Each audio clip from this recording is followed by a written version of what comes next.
Choose one. Yes.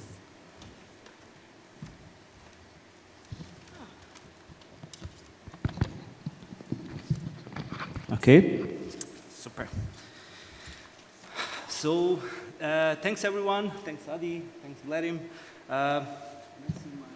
My partners in ABSL, but thank you for keeping up with us, especially for Jacek. I remember when he was here, I think 5 years ago. I'm not sure what he imagined will happen in Bosnia when we first met and we discussed.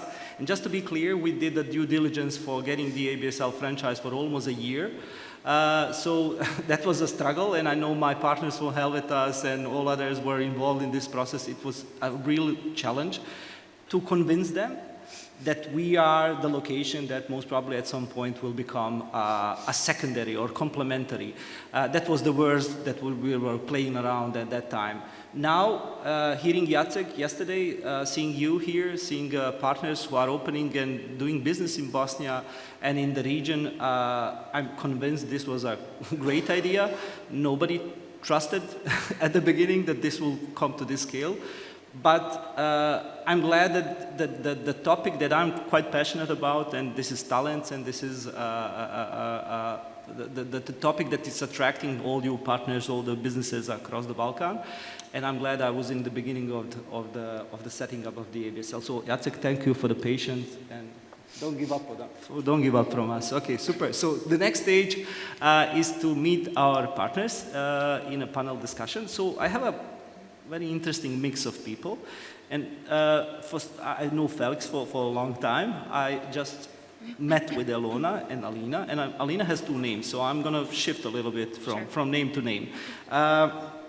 But you heard the topics yesterday, and you saw that we are discussing growth, expansion, digital transformation, but in the heart of everything, you know, it doesn't happen without people. And me as a founder and the CEO of the Popcorn Recruiters, I'm living this. This is not my job. I'm passionately living this, and I'm happy that I'm surrounded with people. Some of them are over here who are living the same aspect. But I'm going to, you know, try to investigate how much you are connected at your positions because you are on the different level at the state of your career now. But how well connected are you with your people and the growth, which is, you know, kind of pushed and challenged by people capacity. So at this region, you know, talent is, you know, the biggest challenge and the biggest opportunity at the same time. Our topic is called Talent Equation, Opportunities, Challenges, and the Balkan Advantage. I have spoken for so long about challenges, and I decided not to speak about it. And John from DDC, ex-DDC, yesterday mentioned, just please don't complain that much.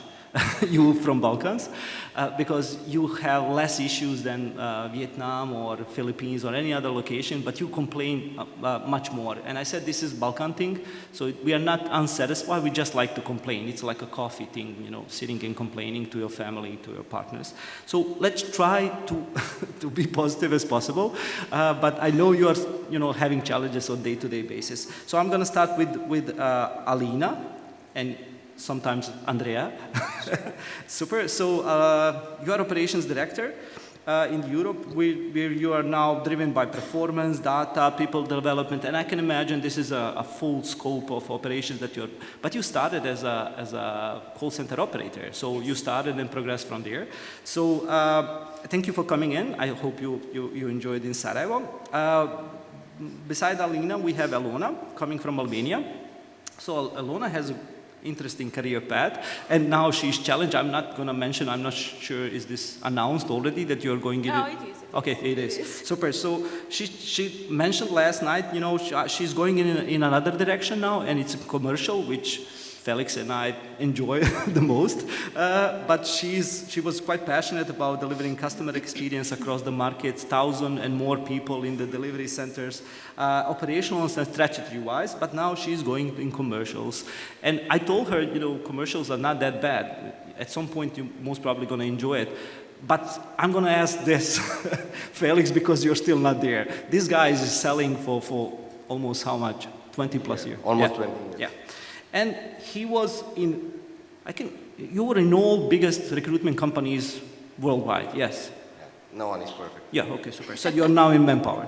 But there's no better person to talk about the middle of the recruitment heartbeat, especially in Balkans, because he was operating on the cross region. But also he knows the companies quite well in the interest when they want to scale and when they want to operate on the market. So every one of you are bringing some of the mix that I can imagine is going to be interesting for everybody in the audience. So since the topic is talent, I will start with Alina. So you progressed through your stage from customer support and then going in operations and becoming director of operations. Can you relate with people that are on your position when you started off? Is this too far away from you? Not at all. I think you mentioned it very well and you captured it in a very kind of wise sense. I think I've had a pretty organic growth in the organization. So obviously started from a business that was meant for the people, done by the people. So I think the fact that the organization entrusted me with additional responsibility just made things kind of scale up from a kind of confidence and responsibility level. I relate to agents and frontline team members more than anything. I relate to that population most. Nice. Even in workforce planning when you're just seeing in figures? Workforce planning, okay, in operations, in performance management, in driving engagement activities, in looking at retention actions, and looking at the needs and wants. I think of our population because, and I'll maybe share a couple of from the ground examples in operations. Obviously, the life cycle of every team member that we kind of take on at TELUS Digital, we want to make sure that from day one, sourcing, induction, and then potentially never moved into kind of performance management, you get the full support, the coaching, the airtime, and everything that you require to be able to be led to proficiency and for your learning curve to be, accelerated as much as possible. And I think I relate to that most. So whenever it comes to scheduling people's time, making sure, compensation grids are in line and making sure that there's meaningfulness, I think, in the job that they deliver. I want and try and aim too much at times to be part of the decision-making process for the specific demographics of our company, because I strongly am fond of being an active element in how their work conditions are being tailored to their needs. Super. So two of us agreed that we're going to compete who's speaking faster on English, so I'm trying to slow down as possible because I want her to win. I will match her pace. Okay, super. So, Ilona, now you are seeing a wider picture of BPO, as I can imagine, because with the figures of people operating and everything. But when it comes to Albania, and when it comes to client discussion, and growing, and what do you see, why they are choosing Albania? What is the most significant part that you noticed, and how can this apply on Balkan? Is there differences between Albania as a kind of a competitive advantage, or is something similar that you can find on any location in Balkans? So first and foremost, it's such a pleasure to be here, and we are going, four of us, to compete who is talking faster. Yeah. Okay. But I'm trying to slow down a bit. What I'm going to say is that as a service delivery and now as a commercial, you have to really find the competitive advantage of the country that you are selling. And when I'm talking about Albania, what I'm going to say is that it's a very small country, but when it comes to talent, there are a lot of talents. And here I'm not talking only about language capabilities, because this has been discussed like a few years ago. But now we're talking about the education that they have, the experience that they have, and also this experience which is applied. And apart from that, we are so near EMEA, so same time zone, very similar culture to what we are offering and how we are offering it.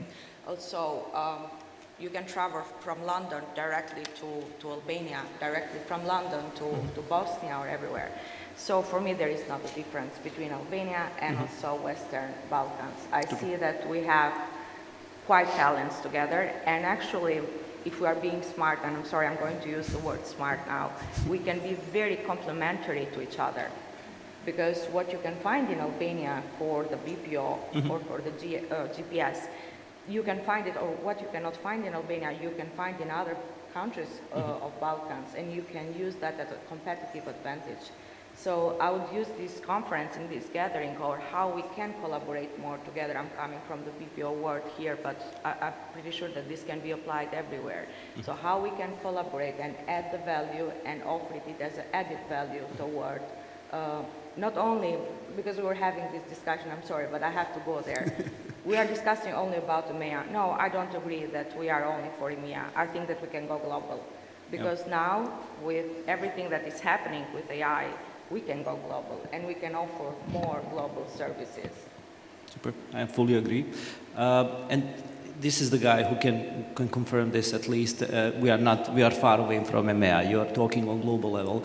But what do you use to, to hide when you're discussing with the global clients about Balkans? What do you want to avoid in the discussion? This is for Felix. So what do you want to avoid in the discussion? What do you don't want them to know about Balkans in the deal making?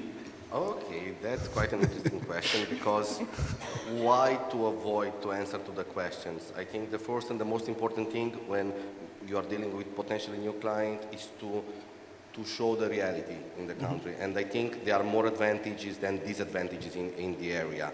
And what I'm not avoiding and I'm underlying all the time is that, okay, look at the region.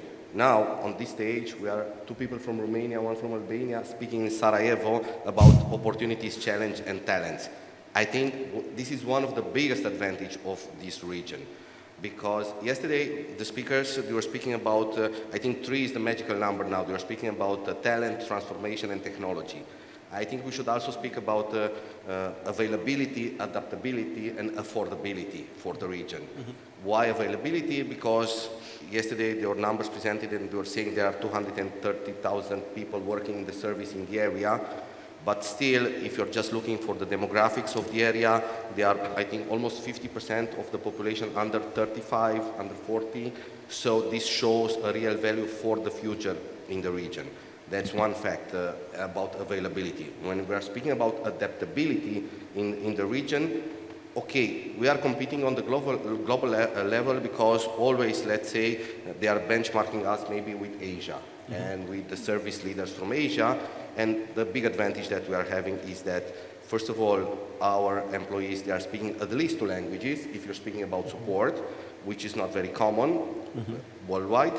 That's the first thing. Secondly, time zone and culture. For European clients, it's really important that we are sharing more or less the same value, the same culture, and we are in the time zone. I was meeting a client 2 weeks ago and said, okay, thanks God, we are in the same time zone, which is giving me fast reply and fast answer to my needs. And this is an advantage. So we are not hiding. Okay, what I'm trying to hide is that all the countries in the region, we are underdogs. And underdogs, they are trying to overperform sometimes just to show that they need to be there. They need to be on the Champions League table. And this, okay, maybe this is the things that I'm not showing, that we are always trying to overperform. But this can be a disadvantage, but it's mainly advantage for our clients. If I can add Sure, something, actually. sure. When we are trying to promote Albania in this case, but I can say also Western Balkans, we are unfortunately wrongly known on the headlines sometimes about the wrong reasons. And it's funny actually, because you present it and then you have these reactions. But when the clients, at least I'm speaking from my experience, potential clients, they're coming and visiting us, they're seeing this very big change in the economy, this very big change in the culture, but also getting to know the team and getting to know all the experience that they are providing. I have to say that the country is selling itself. So most of the clients that are coming to visit us, actually, we are selling it. So the misconception, we need to change it, or let's say we are helping to change that. But maybe this is not that bad strategy, under promising and being an underdog, as you just said, and then overperforming. I think I'm not that guy.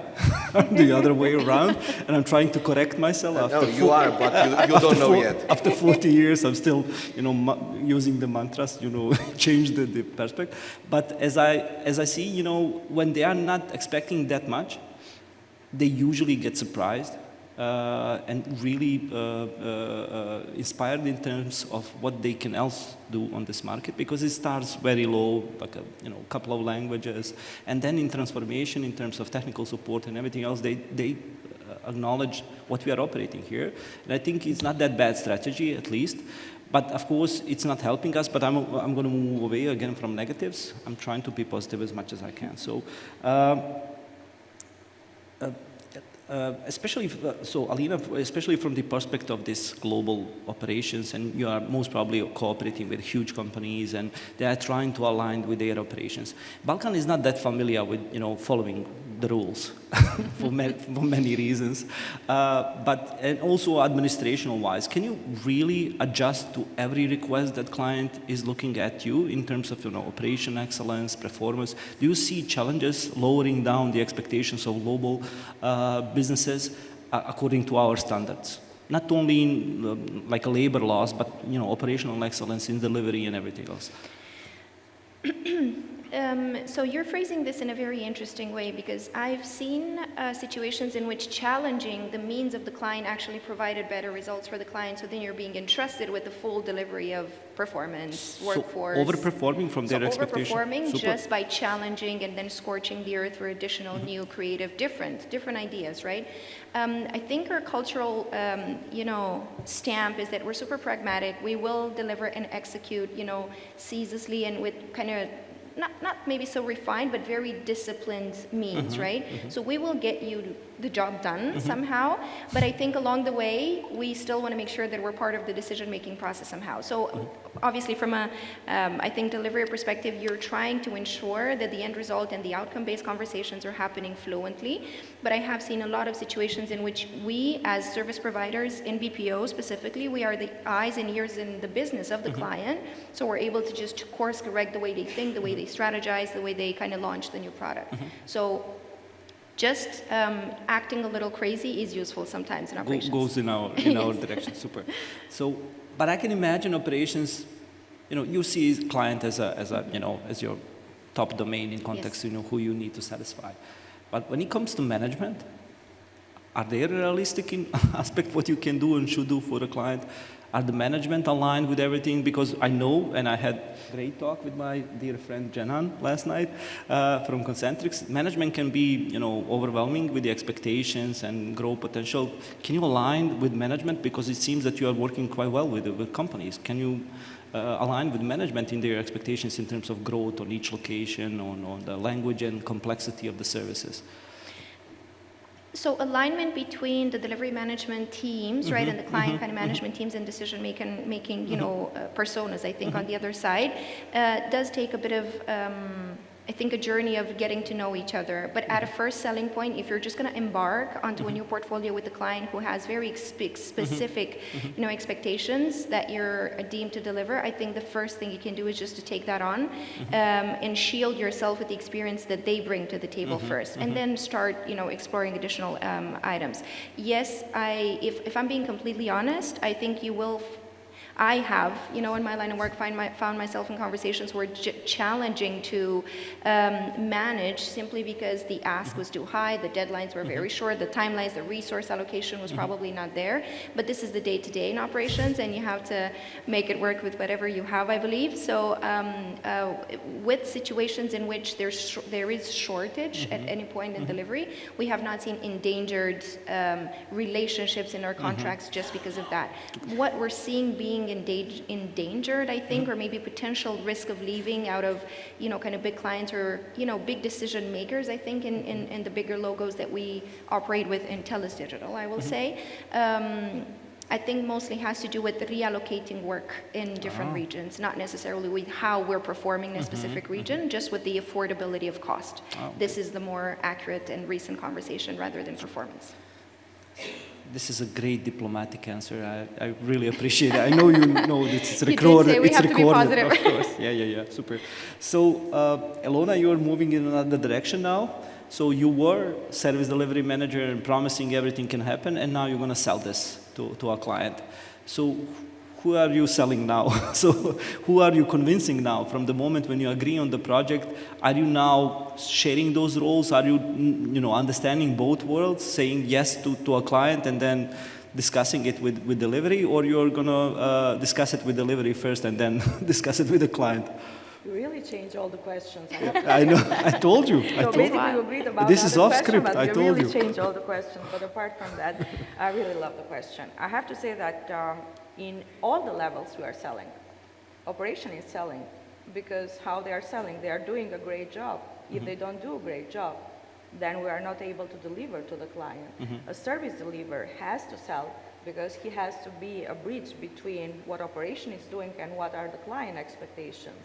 So again, we are selling. Commercial, we are selling. But now for me, it's quite much easier because I know all the steps of what we are able to sell and what we are selling and how we can improve, because it's very important also to understand the client expectations. So what they expect, what we can deliver, and not only deliver, but I think that when it comes, at least from my experience as service delivery, I understood that when it comes to the relationship with the client, it's not about delivering, but it's about creating the right partnership, because you have to be partners, and as Alina mentioned, you have to be very proactive, how you can change some processes that maybe can be very good when it comes to some specific numbers, but when it comes to the cost or revenue impact on the client, it's very big. So if you see yourself as a potential partner or as a partner with the client, then commercially, I have to say it's very easy.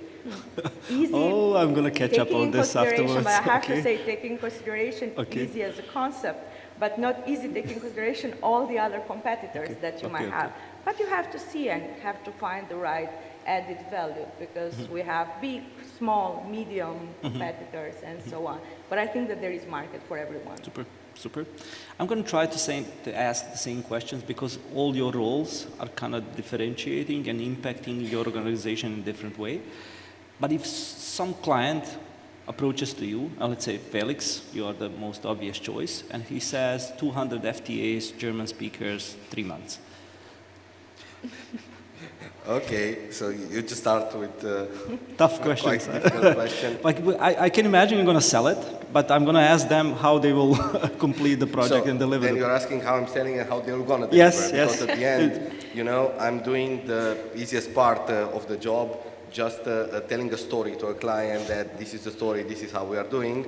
But I'm always saying, I'm here, I'm telling what we can do, but you need to meet operations, because they are the real ones who are doing the delivery. So, I'm going to be happy if a client will going to come and ask this, but then I'm going to try to understand when, where, what kind of challenges we're going to have, because, speaking about talent, speaking about the region, is not so easy. It's not an easy discussion saying, and sometimes I prefer smaller clients with smaller requests than a client who is asking 200 FTE with German speaking. Why? Because first you're going to put the pressure on us. You're going to say, okay, I'm going to give you a big project, so you can give me a low price, but low price recruiting 200 people is not matching all the time. So we're always going to try to find a right partnership, like you were saying, because this should be a win-win partnership between us.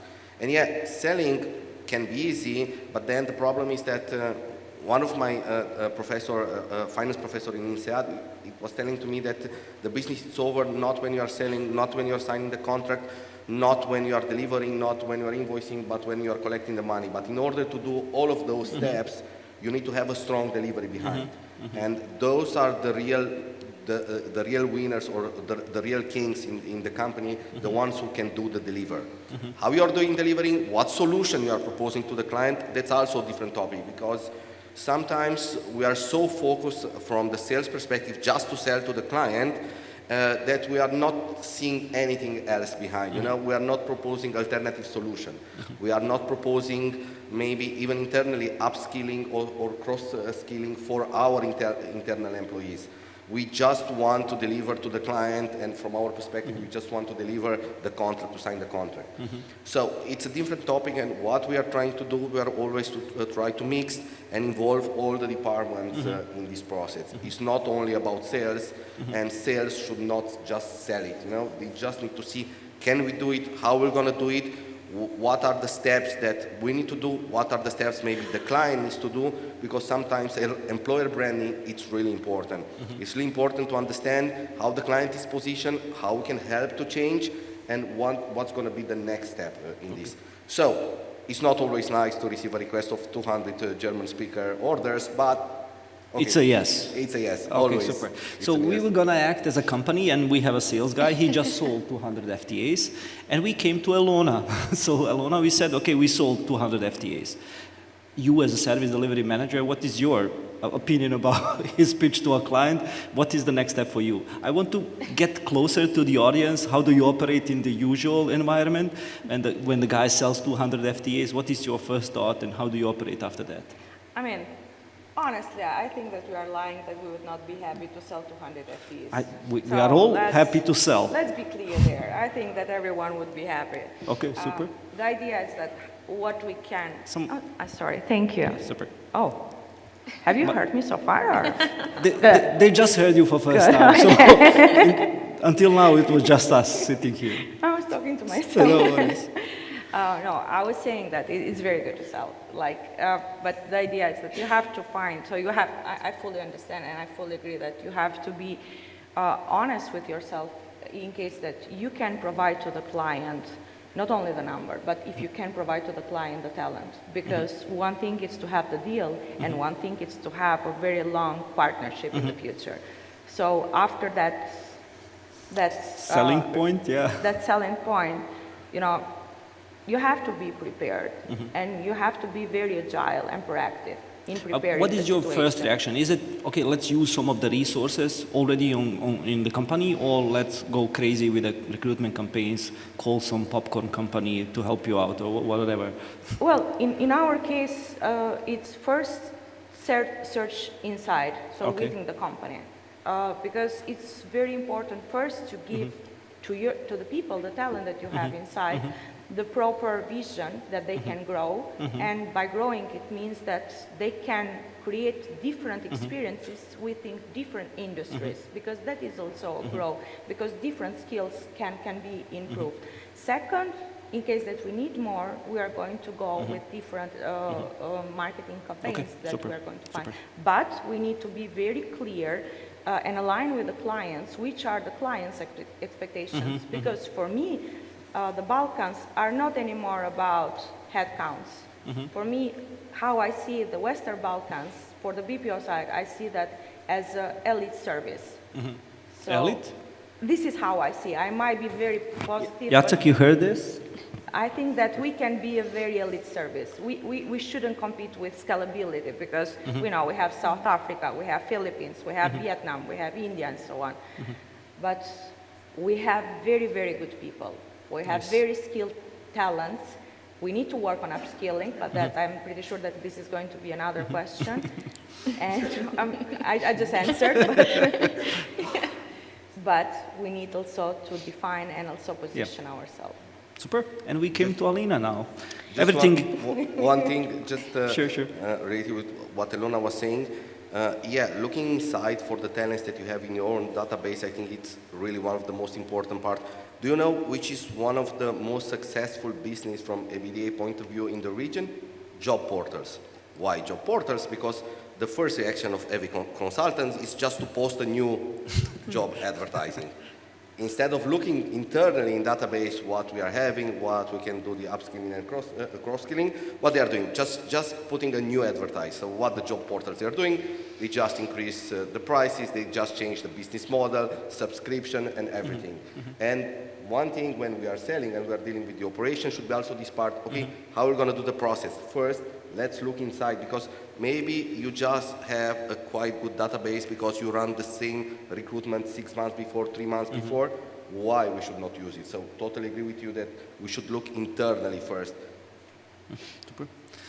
But let's give Alina a chance, because you already agreed, you said yes, there's a chance, we will do it internally, externally, and then Alina got the project and you need to make it operationally function. Yeah, so what is your first reaction? How do you act on it? I sense that in this equation there are two greedy people and one thinking hat. Like Felix is definitely selling, operations is already calculating margins, but then there's a thinking hat who says, hold up, like what's going on, right? This narrative, But then it gets to operations, right? So then I think the first thing you need to, consider, of course, financial forecast and how you're going to make it profitable eventually is going to be front and center. But having the right leadership, the right training curricula, having the right resources, making sure that, you have the seat, space, license, equipment allocation, and there's a whole kind of hygiene checklist, as I call it, that you need to have secured.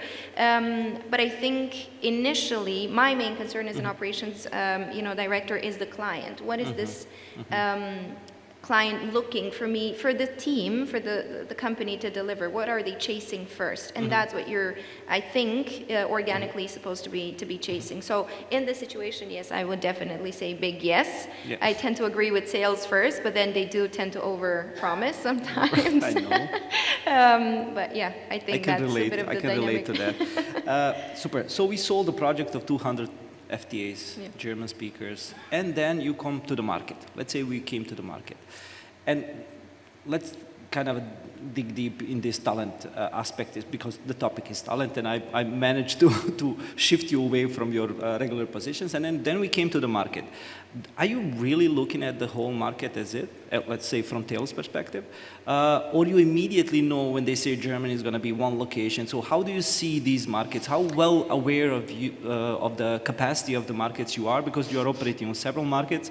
Is it going to be one location because of the trend and expectations and the experience you had before, or is it going to be spill around across several locations, and then management, control, overseeing has to be implemented? Yeah, so we can build management hubs that don't necessarily get dependent on a country-based specific, but I think for TELUS Digital, some of the exercises we've been through is to see, do we have country hubs for a specific market? Like for instance, for us, Bosnia as an example is a great, promise that we put on the chart, on the drawing board for new clients for German, let's say, right? So we have tried that as well, but we've also tried to secure some delivery corridors, if I can call it so out of the countries that we operate of in the region, to see if we're able to kind of meet client demand out of different countries with, assessing the proper kind of country level regulations, workforce regulations in place. And to me, personally, I feel that we are still work in progress to securing that corridor, because each country has its own regulations and obstacles at times, right? So I think right now for TELUS Digital, we're in dual fold, market hubs on one side for customers like the ones you've described, or just multiple kind of cross-site collaborations and a one center that is an experienced management center. Super. And then we come to one center, Alona, and we say, okay, this is going to be targeted there, we're going to develop a center and everything. And then comes the aspect of elite service, as you call it. So in the elite, usually pricing is kind of a combined and expected. Do you already see that this region, and Albania especially, is overpriced in some capacity? If we are just discussing its elite now, I think the fight between Philippines and everything is over, at least in some capacity. Scale-wise, we cannot compete, but in terms of price-wise, we already are losing. How can we control the cost and, publish ourselves as a lead service? Because your management will ask you, is there a chance that it can be less expensive, but still elite? So how are we managing this? Because, I can see also we are not affordable anymore. We are not, competitive in a way that we were before, that everybody is expecting like 30-40%, differences in the cost around other countries that we are competitive with. Can we keep elite and price controlled at the same time? I think it's working, right? Yeah. Okay, good. So I think that, during the economy of today, but not in general, you pay, you get for what you pay, right? I think that the Balkans itself, we have a very extensive experience. Like Albania has more than 20 years of experience in customer service in the BPO. And we are providing support for like big brands, international brands. And that means that all the people that have been working, they have been gathering for more than 20 years a lot of skills that are very needed, especially in today's world. I think that now with AI, things are changing very, very fast. But what I meant by elite, it's the fact that the first level, I'm pretty sure that slowly started also now, it's disappearing. So we cannot provide, or we are providing first level, but first level is going to move to other countries. And we have to be prepared for that. I'm pretty sure Alina is going to support me into that, because we are seeing, and a lot of my colleagues here. We need to be prepared for the second level and also third level, because we have the talent, but even if we don't have them, we have to invest to prepare to upskill them. And there should be a combination between digital innovation and also soft skilling. By that, what I mean is that the price is not going to be low, so we shouldn't promote ourselves as low price, because we are not a low price competitive anymore, at least in my opinion. We are very well prepared to support second or third level, and we can do that. We have to take also in consideration something which is very important, compliance, because we are not discussing about compliance. And compliance is a very important element that when it comes to speaking about Western Balkans, it's something that we can provide, and we are quite aware of that. Because when we have the partnership, through the due diligence, we see that compliance is a very important element that needs to be kept in consideration. So I'm strong and I'm quite passionate. Maybe I shouldn't be so much, but I will stick to that. I'm quite passionate that in the Western Balkans, we can create the elite support. Super.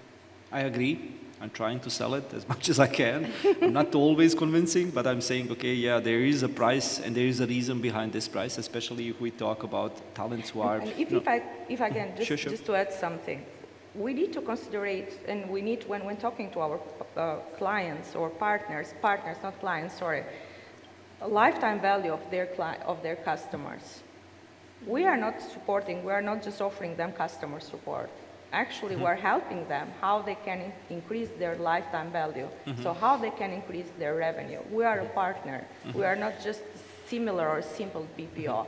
That concept has changed very long time ago, I have to say. I agree. You mentioned technology, and of course we cannot wait, even this panel will be fractionally targeted with technology, and we have to be aware that this is something that is constantly discussed on all meetings, on internal and external meetings, in context how this affects their growth, how this affects the cost in some way. But Felix, do you experience now during the meetings and discussion with the global clients and discussing potential projects over here, do they expect some kind of a technology to be combined at this stage in terms of AI with the FTA excellence? In the aspect that it's going to increase their success rate, increase their availability, understanding, or is just a trendy name to this trendy aspect to discuss during the meetings? Do they really ask you about technology besides the resources? So the same client that I was telling you that he was happy that we are in the same time zone so we can get fast reaction. One of the other questions was the usage of AI in your process. And what do you, please be honest, what do you respond on that? The response was, we are starting, so that was a very commercial answer saying 4 years after we are still we were going to do it, and we just started. And it was half truth, half lying, because we are really trying.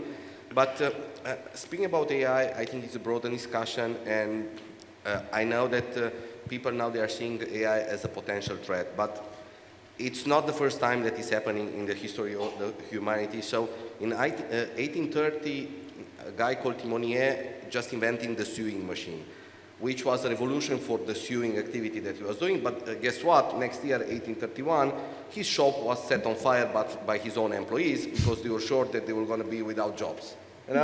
Okay, what's happening now? The sewers are still there, it's still existing as a job, but okay, they are doing different, like they were doing end of 18th century, beginning of the 19th century. So it's not the first time that it's happening. It's gonna be there. We're gonna use it. We start to use it. And just one example about the recruitment part. One of the longest time spent action in the recruitment process was before the first phase, when you are sourcing and looking for potential candidates. And this was running to a couple of days in the past. Now, using the new technology, it's decreased for 5 days to 4 hours or 5 hours. It's just one of the examples how technology and AI, it's helping us to be excellent, to be elite services, to offer better services to the clients. So, yes, the clients are asking, they want to know how much of the process it's AI usage, how we are using it, how it's going to be the future. Yes, I think the things that, the process that we are looking now is going to be technology plus people. It's not going to be only technology. I'm still remembering 10, 15 years ago, LinkedIn was full of statements from different gurus who are saying recruitment is going to die. Recruitment business is going to die. It's not dying. We are still here. We are still doing recruitment. Yeah, it changed and it shifted. When I started 20 years ago, it was clear pen and paper recruitment side. You know, people were just delivering the CVs, sometimes joining the office. It was a printed CV. Then we moved to the next phase. It was Excel, websites. Now it's a different thing. Now technology can help you to do the process faster and give added value. But, and it's always a but, it's very important how you are setting up the technology. If you're doing the wrong setup on the first AI search, you're going to get wrong candidates for the job. So still, human interaction is going to be there. And at the end, the one who's going to have the final decision is going to be a person. That's why also, whatever the type of the recruitment process you are doing, you still need to have the final interview with a recruiter. Because the decision maker, it's not a machine yet. I don't know how it's going to be in the future. It's a person who is taking the decision. And sometimes only a CV, a gray CV can be a mislead. You need to see the candidate, you need to understand, because one of the things that we are valuing now in the region, worldwide, it's learning capability. You want to understand that the person that you're going to recruit is not only good at what he's doing, but if he really has the learning capability, because the processes are changing. And if you're hiring someone, it's better to hire someone who is having a huge learning capability instead of learning a great guy who just knows how to do the path. Great, but he's not open to learn. So yeah, the clients are asking, we are starting to implement, we are still not in the phase saying that, yeah, we are 100% using of AI for almost all the activities, but it's going to be the future. But as I said, it's not the first time it's happening, so we should not be afraid. We should just see the benefits of this. Super. My experience with past several conferences that we've been, and technology, especially in recruitment, is constantly being discussed, and at the same time people are saying, okay, yeah, it's a talent and it's a people business, and then technology can complement and whatever. But nobody is now showcasing a proper implementation or kind of a definition that it's immediately happening, that people are immediately complemented with technology, and immediately in service delivery aspect you can see the aspect of technology and aspect of people. We had chatbots before, so we are not progressing that far. So from the operational aspect, Alina, do you see it or do you implement it? I know, let's say workforce planning, I know it's a manual thing and it has a lot of impact on the technology, but do you see technology now being invested and implemented in your operational aspect, or it's still in the early stage of investigating how this can influence your operational? It is in demand for clients, so you see it in kind of day-to-day, not day-to-day, but very frequent client conversations as well, and you have to adopt it internally as well. There will be processes in which your good old spreadsheets are still there and you're still going to manage Excel columns and headers and things like that, but there have been, several streams that I think in TELUS Digital, we've tried to make our jobs and lives easier a little bit. We've invested a little bit in how we source candidates, knowing that we actually source from in-house, recruitment teams. Invested in how so we have different, kind of co-pilots that we're, putting at the disposal of our team managers, just to make sure that we kind of get that leadership readiness in place. But I have to agree with one thing. As soon as you put a study case in front of a client, it tends to be volatile. Unless you have hard data to prove this is what the revenue generation back pocket money that you're going to be getting is at, or this is what your needs are going to be assisted efficiently, specifically, factually by, it doesn't stand. There's a very harsh or diplomatic no that you can get, I guess, depending who you're discussing with, around investments. And I think in the past, kind of big client conversations we've tried to put forward packaged operations, your FTE pack, your 200 Germans plus this new tool that can help you restructure your workflows, I don't know, clear up your ecosystem of the knowledge base, just do all kinds of different things. And I have to say that today they will still go with the 200. Thank you very much.